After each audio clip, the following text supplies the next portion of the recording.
you, Coach Lasker, Arkady, have been doing great things for many, many, many years.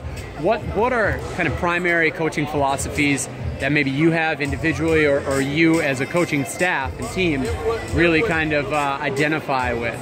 So I will tell you the single smartest thing that my coach has ever said to me. I've been with him since I was 7 years old. Arkady, yeah. I'm 31 now. And when I first started coaching, he came up to me and he said, not quite in these words, but this was the message that got across. He said, listen, at some point you're going to have an athlete. All right, ladies and gentlemen, it's time for another gold medal. When you get that athlete and you get frustrated because they're not learning, you don't need to be frustrated with them. You need to be frustrated with yourself and ask you, what am I doing wrong that I can't teach this student? So our motto is, we make talent. This is the Vet 50 men's Coach Juville, let's quick rotate here to grab an interview where we can hear you. Ladies and gentlemen, please welcome onto the strip advancing on the red, Mr. All right, this is good with the background. Not as glamorous, but gets the job done. Sure does. So, Coach Juville, coaching those points, how do you see that actually come through or manifest itself day in and day out in the actual fencing room at Nellya?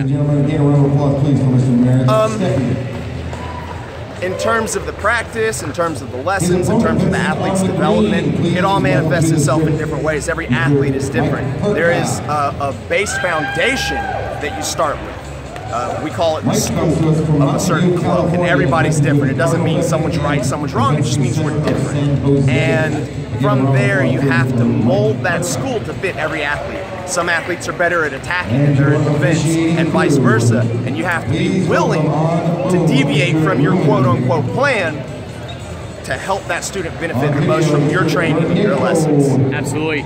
In today's bout with Tori Johnson coming away with gold, how did you see her really kind of demonstrate or I don't know, embody those coaching points to ultimately pull out the win? Tori likes to run a lot. And with some athletes, that's not the best thing to do. And this was one of those cases. And Tori learned very quickly and adapt to that whole situation. And Vince, textbook. I mean, it couldn't have been cleaner, it couldn't have been prettier. Anything that really stood out to you is kind of like, well, I guess I already asked that, the confidence component. How about with comparisons between Tori and her sister Lena, or competitive points that you really see between that sister connection? You know, I mean, that's a comparing apple and oranges kind of situation. You can't really compare two different athletes. They're both phenomenal athletes. They both have their own strengths and weaknesses.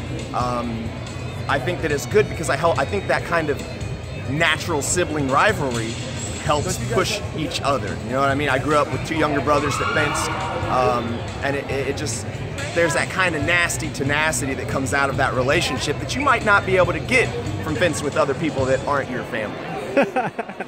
Definitely, it's always a bit more personal when there's the family component.